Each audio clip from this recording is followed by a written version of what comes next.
The blood moon rose over Ashvale like a wound in the sky. Every year on the night the moon bled crimson, the village waited in silence. No candles in windows, no children in doorways. The cobblestones were swept clean, the market stalls folded shut, and the people of Ashvale dressed in grey and stood in the square as though rehearsing for their own funerals. Evangeline Morrow stood among them, her shawl drawn tight against the October cold, her hands folded at her waist. She was 22 and had witnessed 6 blood moon gatherings. She had learned to keep her eyes low, her breathing even, her face expressionless. Her mother had taught her that. Her mother, who was no longer alive to teach her anything. The procession arrived at midnight. They came from the northern road, their horses black as spilled ink, their riders silent. No torches. They did not need them. The blood moon lit their way, and perhaps they could see in darkness better than most creatures could see in full sun. At the front of the column rode 2 outriders bearing the banner of House Valdron, a silver serpent coiled around a bleeding thorn. Then came the king. Cassius Valdron did not ride with urgency. He rode as though the night itself had arranged its stars to suit his passage. He was tall in the saddle, wrapped in black wool and silver-threaded leather, his dark hair pushed back from a face that was, Evangeline had heard described, but never fully believed, impossibly still, not calm, still. The way stone was still. The way deep water was still before something surfaced. He was ancient. She did not know how ancient. No one did. The book said 7 centuries. The oldest villagers whispered 12. The procession stopped. The gathering was simple in its ritual cruelty. Each household had paid its blood tithe, a small vial filled at the equinox, delivered by the village steward to the king's representative. In exchange, Ashvale was protected. No lesser vampire preyed upon its people. No coven claimed them. They lived under the shadow of House Valdron, and that shadow kept the other monsters away. It was, in the language of the immortal, a mercy. Evangeline had always found it difficult to call it that. The steward, a thin man named Cobbs, presented the year's ledger to one of the king's outriders. A murmur passed through the crowd. Evangeline felt it before she understood it. Something was wrong. Cobb's hands were shaking. One name was missing from the tithe ledger. One household had not submitted. The king dismounted. He moved without sound. That was what struck her most, not his height, not the silver rings on his fingers, not the absolute authority in his posture. It was the silence of him. His boots should have struck the cobblestones. They did not seem to. The missing household belonged to a farmer named Greaves, who had taken ill in September and whose eldest son, barely 17, had apparently decided that if his father was dying anyway, why should they pay tribute to the creature who would outlive them all by 1,000 years? The boy was dragged forward by 2 of the king's guard. Evangeline pressed her lips together. The boy, she knew him, had brought him herbs for his father's fever, stood shaking, his chin lifted in an effort at defiance that broke her heart. He was so young, he was so frightened. He had done something reckless and human and entirely understandable, and it would cost him. Cassius Valdron looked at the boy for a long moment. The square was absolutely silent. Even the horses had stopped shifting. "Do you understand," the king said, "what protection costs?" His voice was low, unhurried. It filled the square without effort. The way cold filled a room, not by force, but by simply being present. Not coin, not crops. Order. Predictability. Every name on that ledger is a promise. Every missing name is a crack in the wall I have built between you and the things that would consume you without ceremony. The boy said nothing.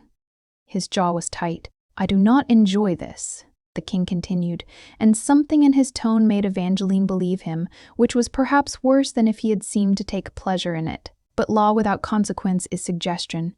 He nodded once to his guard. The boy cried out just once, quickly silenced. Not killed. Evangeline exhaled slowly. The punishment was a wound, visible, deliberate. A warning in flesh, harsh, but not death.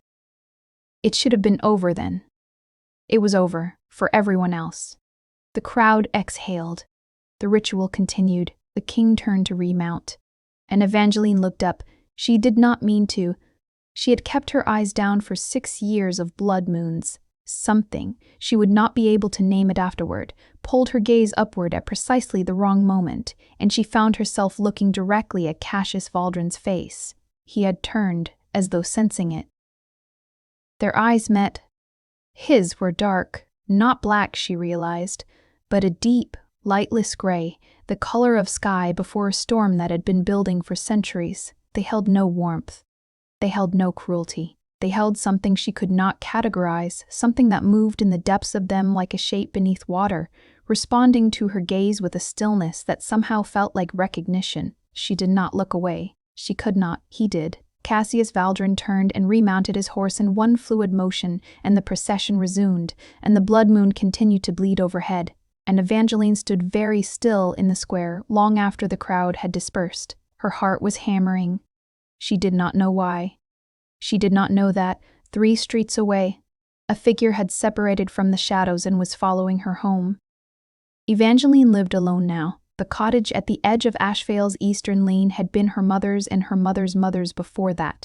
A healer's house distinguished by the bundles of dried herbs above the door and the small iron lantern that burned through the night as a signal to anyone who needed her. She had inherited both the house and the practice at 19, when a winter fever had taken her mother in 3 days, and she had learned, very quickly and without ceremony, what it meant to be the only person certain villagers trusted with their pain. She set water to boil and did not think about the blood moon. She ranged her workbench and did not think about gray eyes that had looked through her as though reading something written on the back of her ribs. She lit her lantern and went to bed. She woke at 2 in the morning to the sound of something that was not quite a sound. A pressure at the edge of hearing, a displacement of air, as though the darkness on the other side of her window had gained density. She lay still for a long moment, eyes open, staring at the ceiling's familiar cracks. Then she rose, wrapped herself in her shawl, and went to the window. The lane was empty. The blood moon had set, and the ordinary October darkness had returned. A cat moved along the garden wall. The distant sound of the river. Nothing wrong. But the air smelled different, faintly, so faintly that she almost convinced herself she was imagining it. Like iron and something colder. Snow on stone. Old libraries. She closed the window and told herself it was nothing. In the morning, Maris Fenn arrived at her door with a cut hand and gossip. "They say the king's procession stopped twice last night," Maris said, while Evangeline cleaned and wrapped the wound with practiced efficiency, once for the Greaves boy, and once, they say, at the eastern lane. Evangeline kept her face still. "Who says? Old Tobin." "He was watching from his upstairs window," said one of the riders. "Stopped at the end of your lane and stood there for a while before riding on." Maris looked at her with bright, worried eyes. "Did you do something at the gathering? You didn't. Evie, you didn't look up, did you?" "Don't be foolish," Evangeline said quietly. She tied off the bandage and changed the subject, and Maris let herself be redirected. Because Maris was kind and understood when certain topics were better left alone. After Maris left, Evangeline stood at her workbench for a long time without moving. She had looked up. She had not done it in 6 years, and she had done it last night, and she did not know what it had meant or whether it had meant anything at all. Perhaps it had meant nothing. Perhaps the rider who stopped in her lane had simply needed to rest his horse, or had been looking for a different street. Perhaps. She spent the morning on her rounds, the alderman's wife with her persistent cough, the blacksmith's youngest with a rash on his arms, the widow crane who was not ill but needed someone to sit with her for an hour. She kept her hood up. She kept her eyes forward. She did not think about the shape of gray beneath a blood moon. She was returning home in the early afternoon when she turned a corner and nearly walked into a man she had never seen before. He was tall, dressed in dark traveling clothes, with a face that was not the king's face but something adjacent to it in quality. The same stillness, the same impression of age worn underneath ordinary features, like an ancient structure beneath new plaster. He stepped back immediately, giving her space. "Apologies," he said. His accent was continental. "Old. My fault," she said automatically. He looked at her for exactly 1 moment, assessingly, without hostility, and then moved past her down the lane. She watched him go without meaning to, then turned and walked quickly home. She told herself he was a traveler. The village got travelers sometimes, merchants moving between the northern cities. She told herself that twice more before she believed it. That evening, she found a small object on her doorstep, a sprig of dried nightshade. Toxic, but also, in the old medicinal texts, associated with dreamless sleep and the warding of unwanted spirits. It had been arranged deliberately, precisely, not thrown, placed. She stood in her doorway holding it for a long time, and the October wind moved through the eastern lane, and somewhere in the distance, she heard the sound of a single horse walking slowly through the dark. The summons arrived on the third day. It was known as summons in any language she would have recognized as such. There was no letter, no official seal. There was simply the man she had nearly collided with in the lane, waiting outside the apothecary when she emerged with a week's supply of willow bark and valerian. "The king requests your presence," he said. Evangeline stood very still. "I beg your pardon?" "At dusk, his outrider will come to your door." He looked at her with the same assessing calm as before, and something in his expression, not warmth exactly, but not cruelty either, made her think that he understood this was frightening. "Bring what you would bring to see a patient." He walked away before she could ask anything further. She stood on the apothecary steps with her basket of herbs and her perfectly controlled breathing and thought.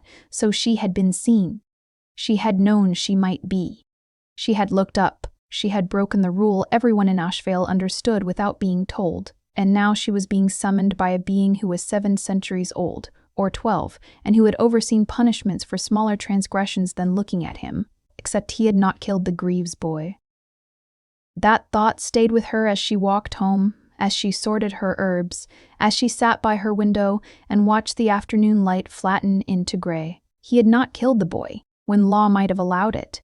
He had said law without consequence is suggestion. He had said he did not enjoy it. He had a code. She did not understand it, but it was there. She packed her healer's bag. The outrider came at dusk, silent, blank-faced, leading a second horse. She mounted without help, which seemed to surprise him slightly. They rode north, away from Ashvale, into the old forest that the village children called the Black Wood, though its trees were only dark because their canopy was so dense that even in autumn it swallowed light. After an hour the trees thinned and Valdron Hall appeared. She had seen it, distantly, from the hill above the village. She had not understood it from that distance. Up close it was a different thing entirely, a structure that had been built before the current century had a name, added to and altered and restored over so many generations that it had become its own kind of landscape. Stone towers at each corner, ivy that had grown so thick it was structural, windows lit from within by firelight that moved like something alive. She was taken not to the great hall, but to a smaller room, a study or something like one. Shelves of books, a fireplace, a desk with papers she could not read from where she stood, a single chair positioned near the fire, and Cassius Valdron standing with his back to her looking into the flames. She had expected a throne room. The intimacy of this was worse. "Sit," he said without turning. She sat. He turned after a moment, and she kept her eyes on his face and not on the floor, because she had already broken the rule of looking, and there seemed to be no point in half measures now. He looked at her with those storm-gray eyes for a moment, and she thought she detected, not quite surprise, something more like recalibration. "You are a healer," he said. "Yes." "Your mother was before you." "Yes." "I have a problem," he said, "that requires a healer." She waited. "One of my household has been injured in a manner that my own methods cannot address." He moved to the desk and remained standing, and she noticed then that his posture was not the aggressive stillness of a predator at rest. It was something more controlled, something almost deliberate, as though he was choosing every millimeter of his own presence. The wound was made by iron consecrated in a binding ritual. It resists supernatural healing. "You want me to treat a vampire," she said, and then, "I apologize. I shouldn't have said it like that." "No," he said, and there was something, very briefly, that might have been the ghost of amusement at the edge of his mouth.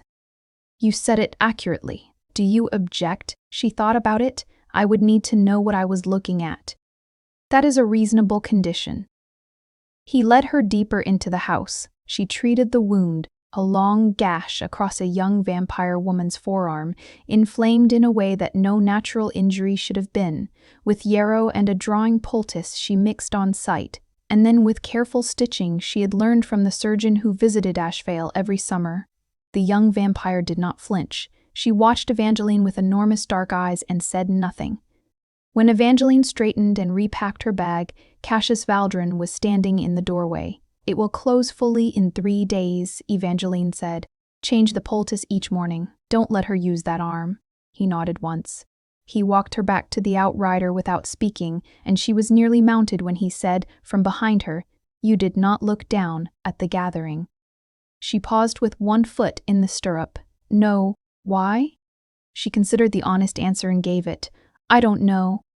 Another silence. "Come again in 3 days," he said, "to check the wound." It was not a question. It was not quite an order either. It sat in the middle, where commands went when they were uncertain of themselves. "All right," she said, and rode away into the dark, her pulse louder than the horse's hoof beats. 3 days, then 5, then 7. Evangeline came each time he sent the outrider, and each time she told herself it was because of the patient, the young vampire woman whose name, she learned, was Sura, and each time that was true, and not entirely true, and the gap between those two things grew slightly larger with every visit. Sura healed well. The wound closed cleanly by the end of the first week, leaving only a silver-pink scar that Sarah examined with detached curiosity before pronouncing it interesting. And asking Evangeline how she had learned to stitch like that, Evangeline explained. Sarah listened with her chin in her hands and asked follow-up questions. She was, Evangeline thought, perhaps 200 years old. She had the manner of someone who had learned to find humans interesting rather than merely edible. "He watches you," Sarah said, on the 4th visit, with the directness of someone who had decided to skip the preliminary. "The king is present at each visit," Evangeline said carefully. "That is not what I said." Evangeline repacked her bag. Cassius Valdron was present at each visit, but always at a distance, in doorways, across rooms, positioned between her and any point of entry or exit in a way that she had initially read as surveillance, and had gradually, unsettlingly, begun to read as something else. He did not loom, he did not crowd. He stood and watched, and occasionally said something that was practical and brief and left her with the impression of a much longer conversation that had taken place entirely in his own mind. He asked her once about her mother's methods. She told him, and he listened in a way that most people did not, completely, without visibly waiting for his turn to speak. He asked her, once, about the nightshade she had found on her doorstep. "It was not a threat," he said. "The old lore associates it with protection," she said. "I know." A pause. "You know the old lore. My mother's books." He looked at her for a moment. That same quality of recalibration. "Come," he said. "I want to show you something." He took her to the library. She had thought the study was a library. The study was not a library. The library was a room that occupied the entire east wing of the 3rd floor, and it smelled of leather and old paper and time, and the shelves went to a ceiling that was 20 feet above her head, and she stood in the doorway for a full minute before she could speak. "You may come here," he said, "when you visit, if you like." "I would like that very much," she said, and her voice came out quieter than she intended. It was on the 8th visit, in the library, that the accident happened. She had been reaching for a volume on the upper shelves. She was tall enough to be tempting, not quite tall enough to reach, and had climbed the rolling ladder and misjudged the edge. And the ladder shifted, and she fell. He caught her. She did not see him move. One moment she was falling, and the next she was not, and his hands were at her waist and her back, and her palm had come down hard on the edge of the shelf and opened a cut along the heel of her hand, and she was standing, barely, breathless, against his chest. He let go immediately. A single controlled step backward, but he had not moved fast enough, or she had landed awkwardly enough that her bleeding hand had pressed against his forearm where his sleeve had pushed back. Skin on skin, blood on skin, and she felt it was brief and disorienting and entirely unlike anything she had a vocabulary for, a flash of something that was not her own memory. Darkness. A woman with silver hair and a voice like deep water saying she carries the mark. Candles. Stone floors. A seal pressed into documents she could not read, then nothing.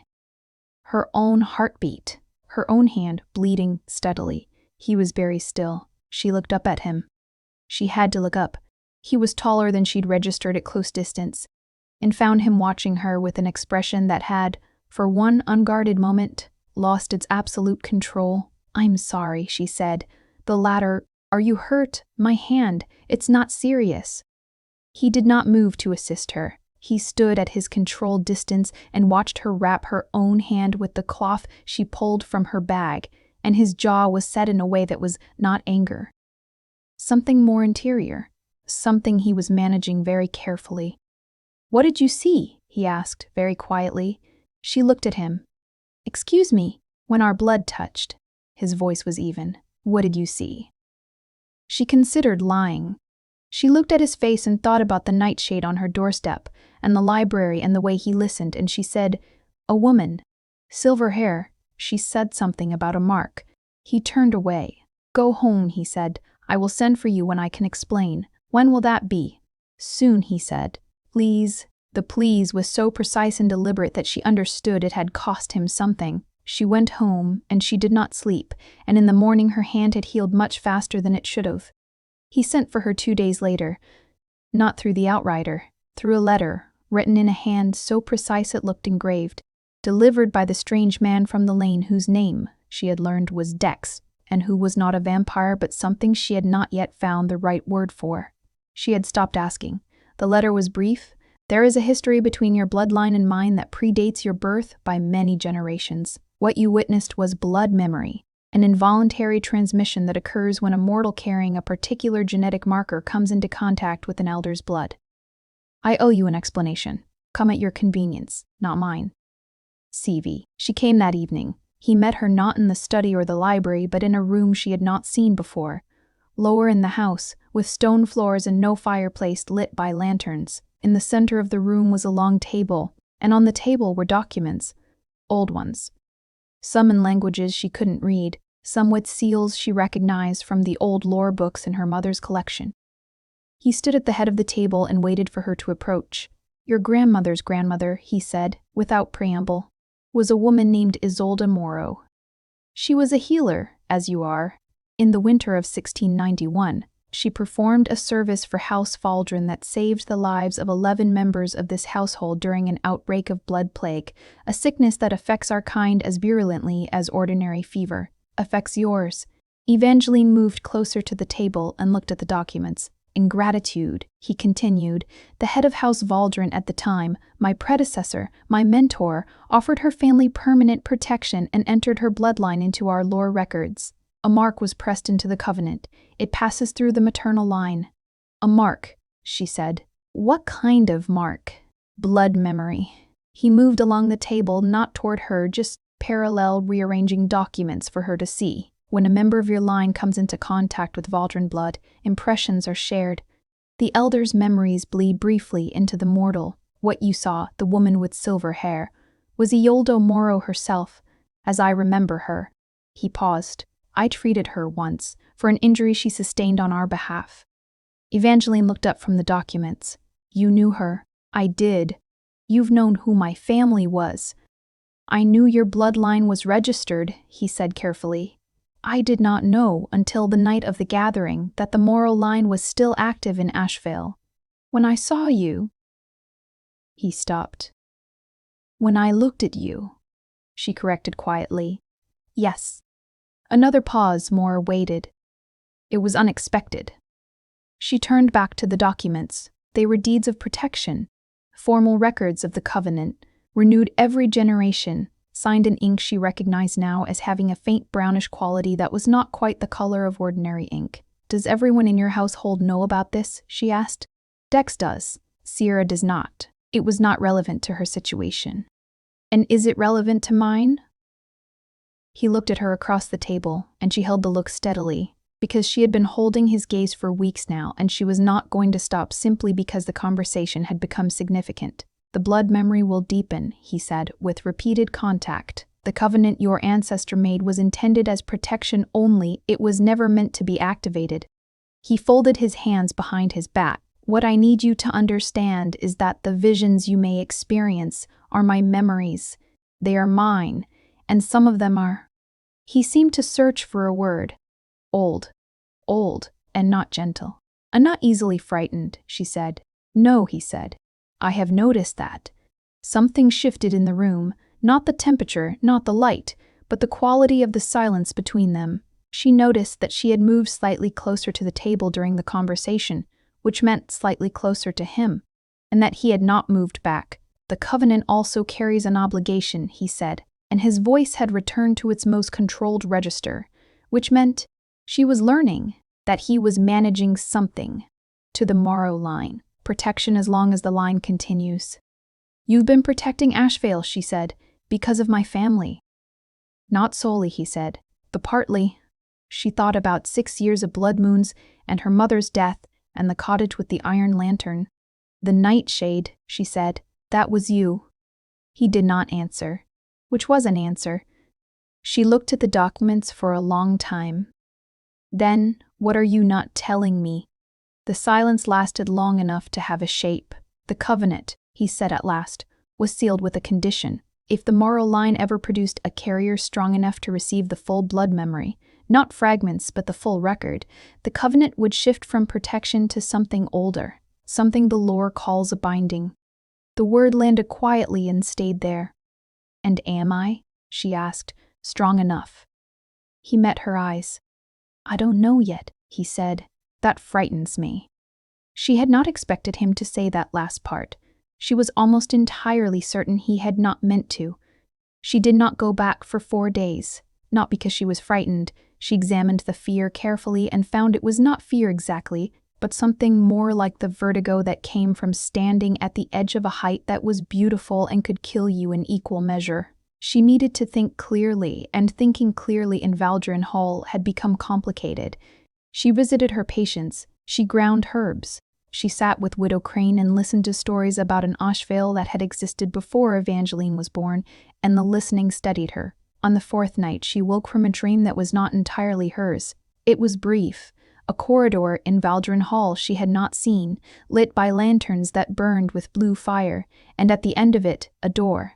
And through the door a sound that she recognized as someone in pain, and the pain was very old. And the corridor, and the door, and the old blue lanterns felt so real that she stood in her dark bedroom for 10 minutes afterward, checking that her feet were on her own floor.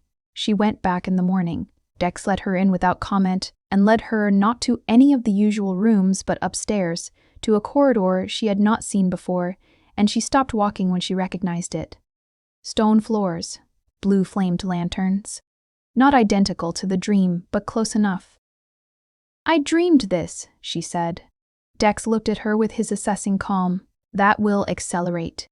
The blood memory. Yes." He moved to a door and knocked once. "He's been expecting you." Cassius Valdron opened the door from the inside. He looked not different exactly, but there was something under the surface of his control that was slightly closer to the surface than usual. He stood back to let her in. The room was another study, smaller, more personal. There were objects here that felt chosen rather than collected. A compass in a glass case.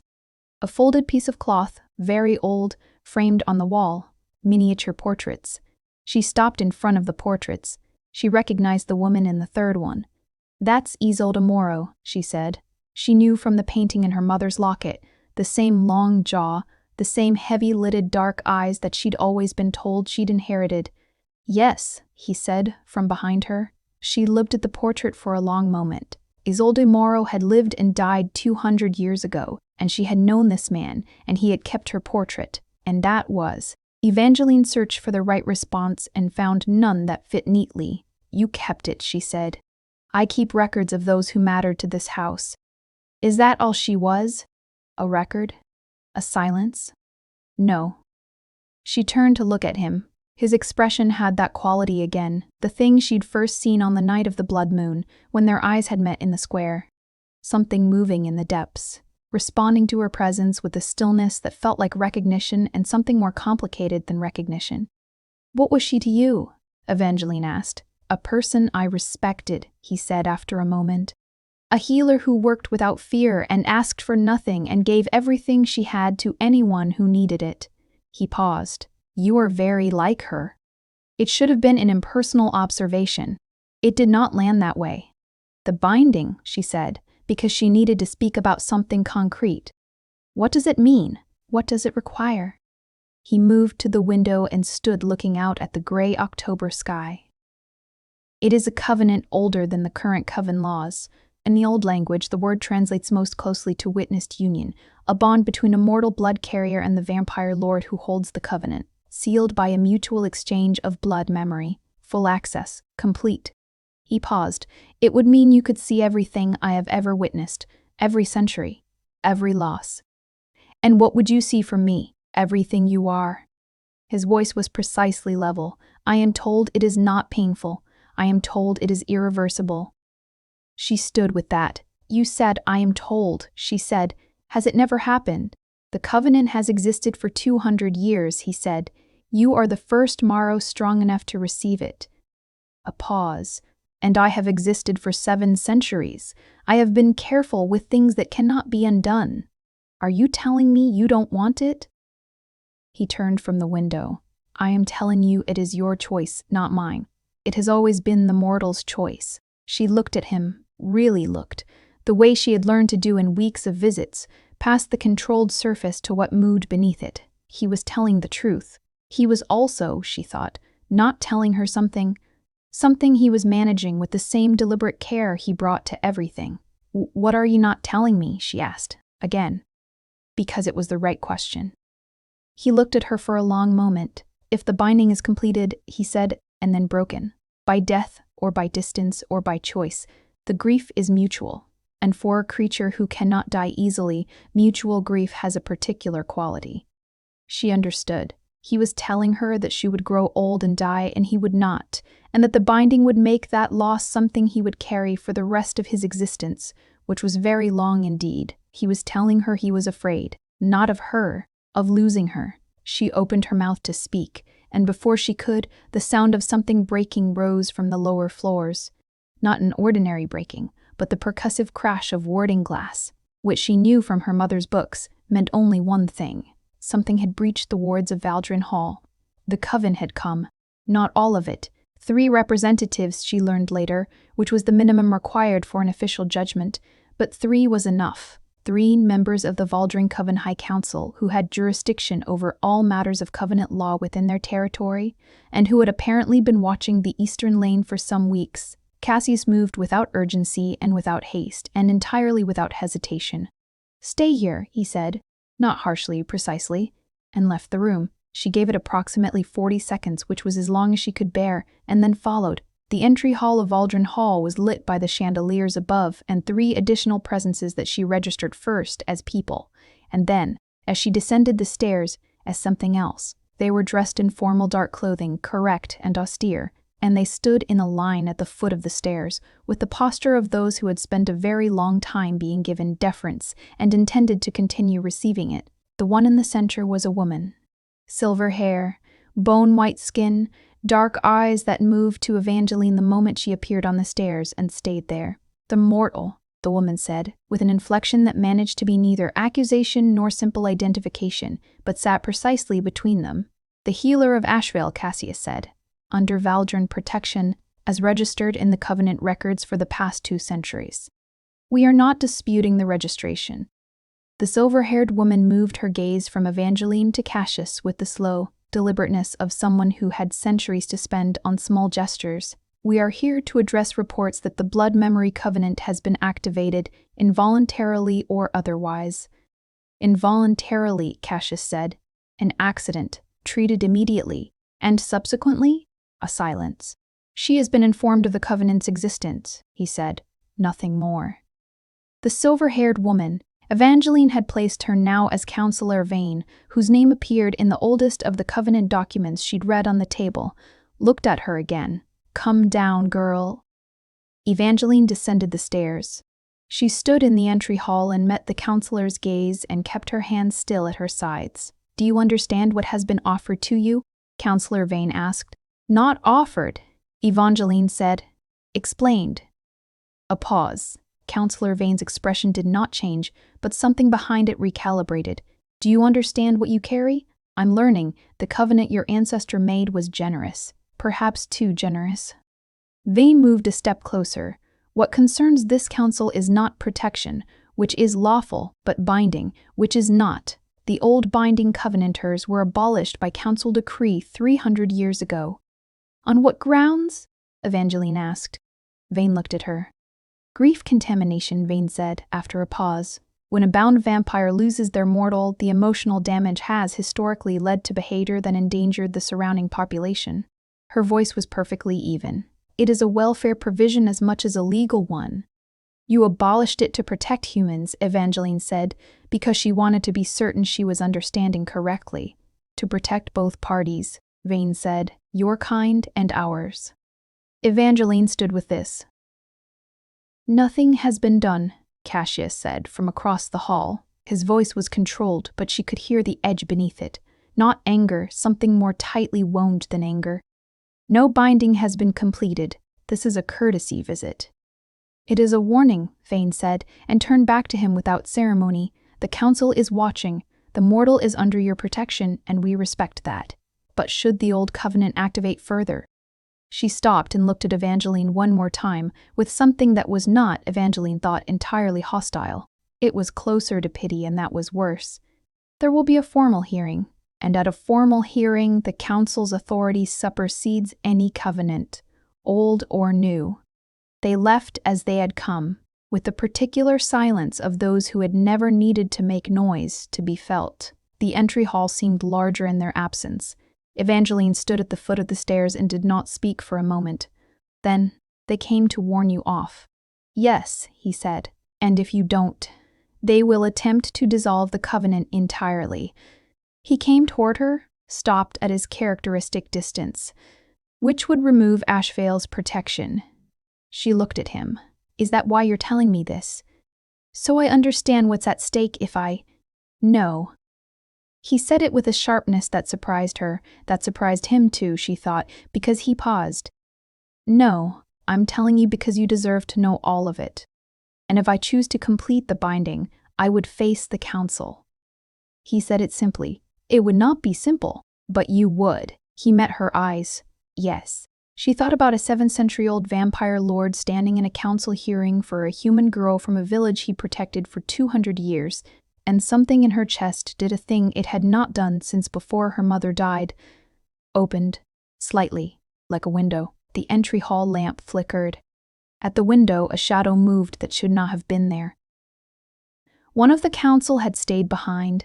The third counselor moved fast. She had not been standing at the window. She had been outside it, in the grounds, and she came through it in a single motion that shattered the old glass in a cascade that caught the lamplight like rain. She was young as vampires counted, dark-haired, furious, the kind of fury that was personal, not political, and therefore more dangerous. Cassius was between Evangeline and the counselor before Evangeline registered the movement.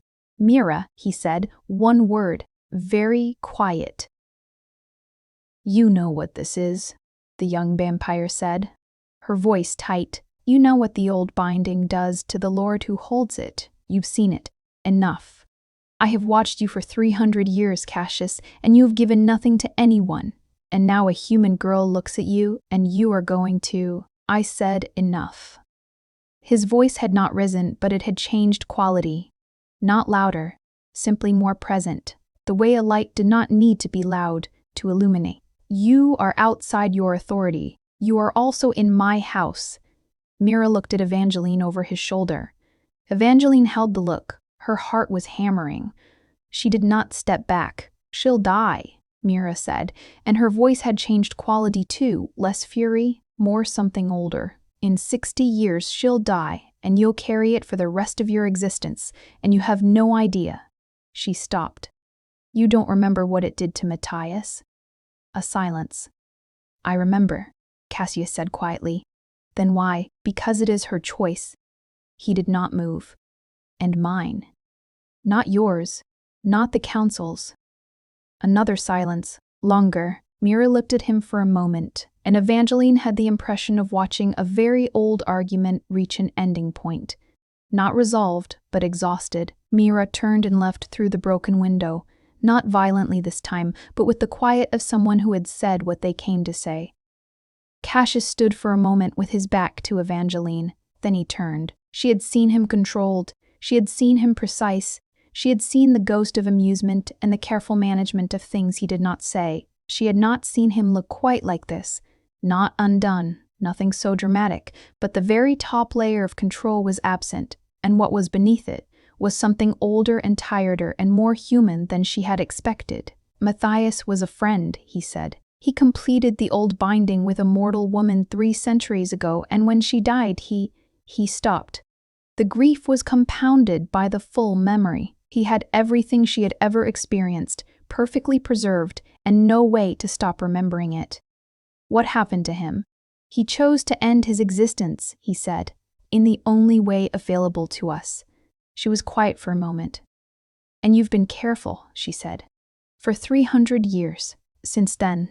Yes. He looked at her, and she could see what it had cost him to be careful, the particular loneliness of someone who had walled themselves very efficiently against exactly this kind of conversation. I am sorry. I should not have, don't apologize, she said. He stopped.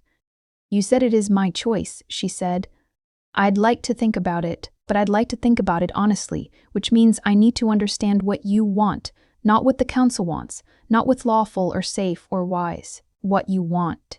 He looked at her for a long time. To not lose this, he said at last, whatever this is, whichever form it takes. A pause. I have not. He started again.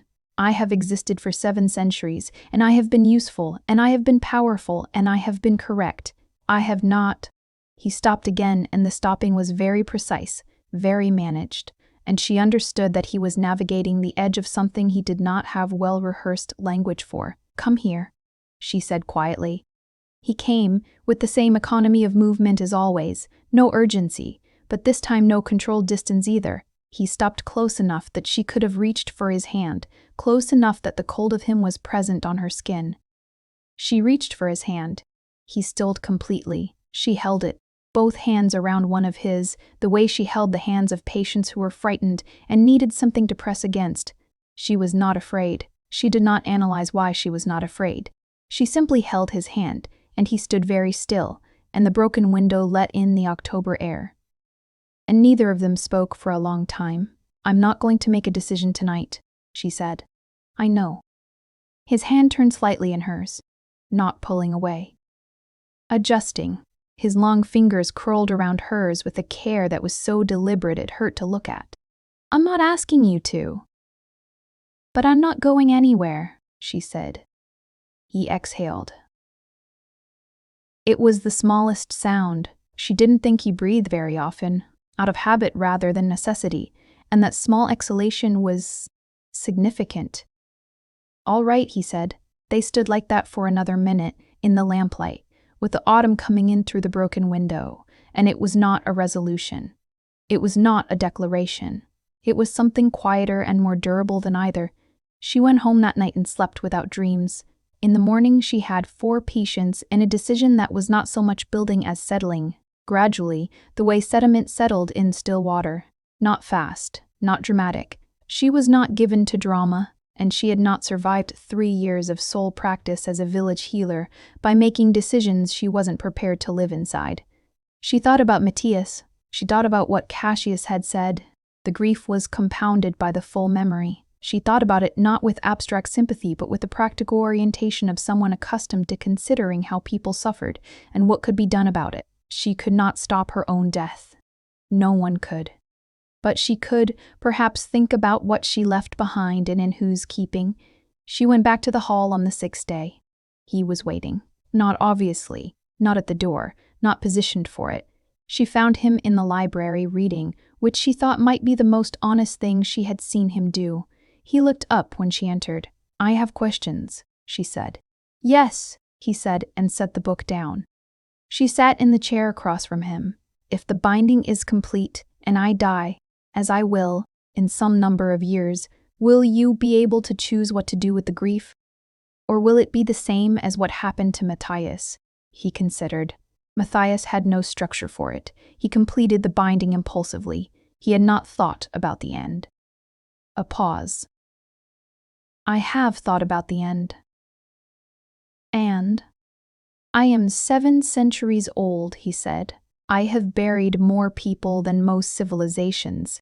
I am not unmade by grief. I am changed by it.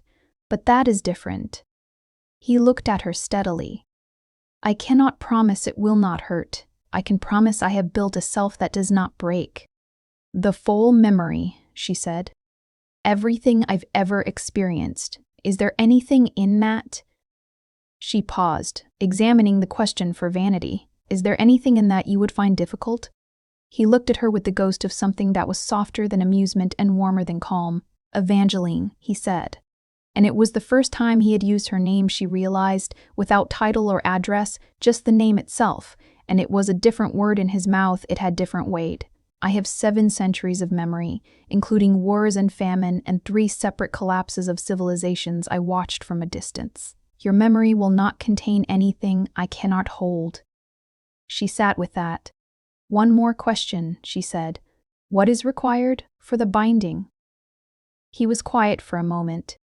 A willing exchange. Both parties must give a small amount of blood, freely given. The memory transfers during the exchange. It is, he paused, intimate. In the older sense of the word, not physical, something more interior than that. Done with full understanding on both sides, she said. Yes. She looked at him. He looked at her. The library was very quiet around them, full of books that had been read by hands that were no longer in the world, and she felt, not small in that company, but very specific, very particular. One person, in one moment. I would like to complete the binding, she said. The quiet extended. You are certain, he said. It was not quite a question. I am, she said. I have thought about it for 6 days, and I have thought about it carefully, and I am certain. He rose, and she rose, and he crossed the room to stand before her, close, in the way he had been close on the night she held his hand, without the managed distance. The terms have not changed, he said quietly. It is irreversible. I know. You will likely see things in my memory that are, I know, she said again, gently. I'm a healer, Cassius. I have held people in their worst moments for 3 years. I am not afraid of difficult things. Something in his face shifted, that final small layer of control adjusting not downward into vulnerability, but sideways into something warmer than either.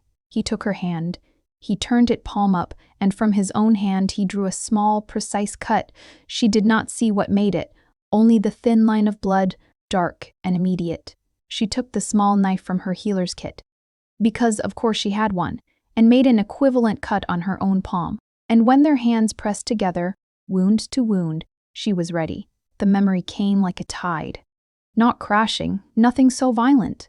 It came the way the sea came in the dark, covering things so slowly you didn't know they were covered until you looked down. Centuries of rooms and faces and seasons, layers of loss and occasional brightness, stone walls and burning cities, and one particular winter in a northern country she did not recognize, where he had stood in a field of snow for 3 days watching something end. She felt the age of him, the vast accumulated weight of time, and it was heavy, very heavy. But he had warned her, and she had known what she was choosing, and she held it. Then she felt him receive her.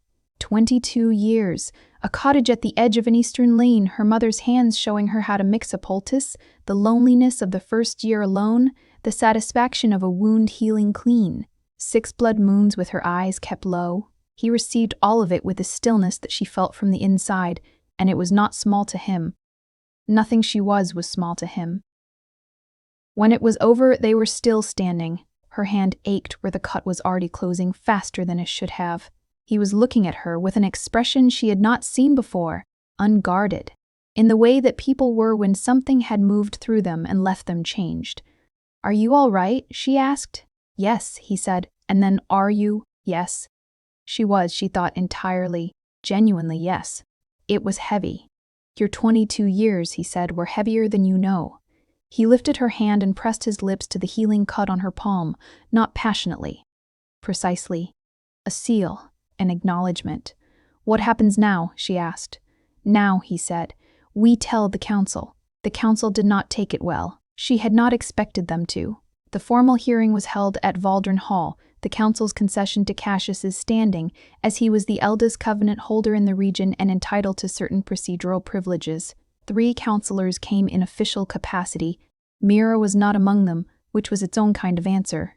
Counselor Vane sat at the head of the long table in the study and arranged her silver hair and her ancient authority and looked at Evangeline with the particular expression of someone who had expected a different outcome and was recalibrating. The hearing was formal. The arguments were formal. Cassius presented the evidence, the covenant's age, its original legality, Evangeline's lineage, the voluntary nature of the exchange, his own capacity to hold the grief responsibly. He spoke for 40 minutes in a language of precedent and law that she largely followed and occasionally lost, and every word was precise and unhurried and entirely without defensiveness. She spoke twice, once to confirm the voluntary nature of her decision, which she did in a voice that was even and direct and gave the council nothing to interpret as coerced. Once, when Counselor Vane said, not unkindly, that the council's concern was for her, for what she had agreed to, for the weight of what she had taken on, and she said, I appreciate that, but I am 22 years old and I have run a healer's practice alone for 3 years, and I have held people through things you would find difficult to catalog. I understand what I carry, or chose it. That is the end of the matter, from my perspective. Counselor Vane looked at her for a long time. Then she looked at Cassius. You chose well, Vane said, and it was addressed to him. But about both of them, and the word well had multiple meanings. The vote was close, 3-2, and the 3 who voted against the binding were overruled by the provisions of the original covenant, which Cassius had spent 40 years anticipating he might someday meet to sight. They were leaving when Mira appeared, not in the formal hall, outside, in the grounds, where the October air had sharpened into something close to cold. She was standing at the edge of the drive and she looked not angry anymore. She looked like someone who had spent several days with something difficult and arrived at a position she hadn't been expecting. Evangeline stopped walking. Cassius stopped beside her. I owe you an apology, Mira said, and her voice had a quality Evangeline had not heard in it before. The particular flatness of someone accustomed to being right who is discovering the limits of that habit. She was looking at Cassius and then at Evangeline and then at Cassius again. I thought you were going to make the same mistake Matthias made. I thought... She stopped. You are not Matthias. No, Cassius said. Mira looked at Evangeline. You're not what I expected, either. I rarely am, Evangeline said mildly. Something crossed Mira's face that was almost a laugh. Not quite. If the council causes trouble, she said, to neither of them in particular, I'm not entirely on their side. In the interest of transparency. She left. The grounds were quiet. Cassius looked out at the darkening sky. It was evening. The sun's last light bleeding out along the horizon in colors that the blood moon had nothing on for beauty. Is it done? She asked. Legally, yes, he said. The council may challenge again in time, but the binding is recorded now. It is part of the covenant. He paused. They cannot dissolve it without cause. And Ashvale, protected, he looked at her, as it always has been. She thought about the village. The cobblestones swept clean every blood moon, the gray clothes, the downcast eyes. She thought about it differently now. With 7 centuries of his memory layered beneath her own, she knew what he had built there. The slow, careful architecture of protection, and she knew what it had cost him to maintain it through generations of people he could not allow himself to be close to, until now. I want to change how the tribute works, she said. He looked at her. Not eliminate it, she said, but the blood moon gathering, the way it happens, the way people have to stand in the square and wait. She thought about the Greaves boy, his lifted chin and his fear. There should be another way. Something less theatrical, he said. I was going to say humiliating. Yes. He was quiet for a moment. You are right. Another pause. I had not. He stopped. You had been doing it a certain way for a very long time, she said. Yes. You have someone to tell you now, she said, when something needs to change. He looked at her with the full weight of his attention, which was she was learning to calibrate it. Something like being looked at by 7 centuries at once, and not in a crushing way, but in the way that deep water held things, carefully, with a kind of pressure that was not force. Yes, he said, I do. The last light left the horizon. Above them, the first stars appeared. And she knew his memory of them, she realized. She knew the specific sky from his 700 years of looking at it. And she knew which stars he had named for himself and which ones he'd found already named, and which configurations had appeared in the dreams of someone who did not dream easily. She stood beside him and looked up. Winter came to Ashvale early that year. The first snow fell in November, lighter than usual, the kind that settled on the cobblestones and stayed without turning to gray slush, which the old women in the village said was a good omen. Though they disagreed about what it was good for, Evangeline kept her iron lantern burning through the long cold nights and her practice running and her cottage filled with the smell of whatever she was currently drying or brewing or fermenting into. Something useful. She split her time between the cottage and the hall. It was not quite living at the hall. It was not quite not living there. It was the gradual, unannounced establishment of a presence, which was how the most permanent things happened, not announced, not declared, but accumulated until looking back you could not find the specific moment when the question had stopped being a question. The blood memory settled into something livable.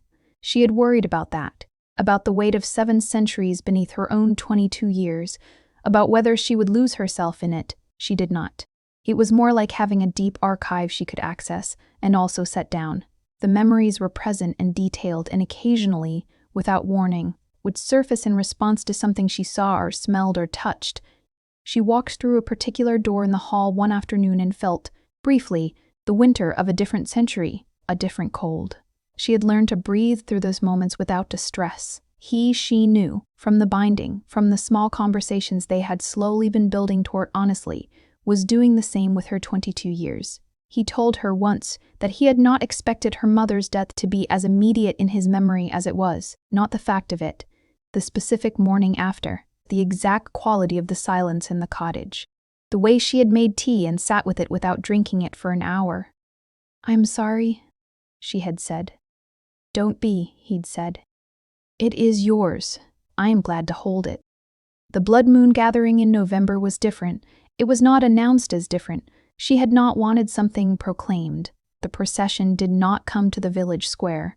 Instead, the tribute collection was handled through the steward's office, quietly without ceremony. Cassius had sent word 3 weeks prior that the outdoor assembly was suspended for the winter on account of the cold and would be reviewed in the spring, and no one had questioned it because no one questioned him. She thought he might feel this as a loss, the visible authority of the old ritual.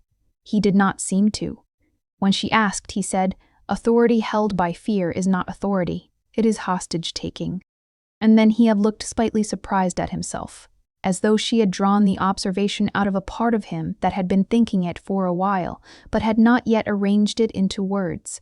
"You've had that thought before," she said. "I have had it for a long time," he said. "I did not know what to do with it." "Now you do," she said. They were in the library. She had been reading. Old medicinal texts she was slowly working through, cross-referencing with her mother's methods, which was the most satisfying project she had undertaken in years. He had been reading something in the old language at his desk, which was a different chair than the one she'd first sat in, because she had mentioned once that the first chair was uncomfortable and he had replaced it without comment the following week. The small domesticity of it, the two of them reading in the lamplight, the fire going, the winter pressing at the windows, was something she had not had words for until she found them in his memory. He had sat in rooms like this for 7 centuries, and they had always been empty in a way he had not, at the time, been able to name.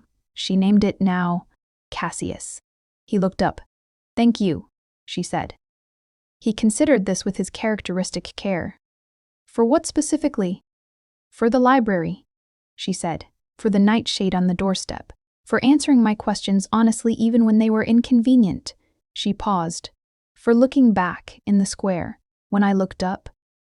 He was quiet for a moment. "I had not looked at a human that directly in decades," he said. "I was not prepared for you to look back."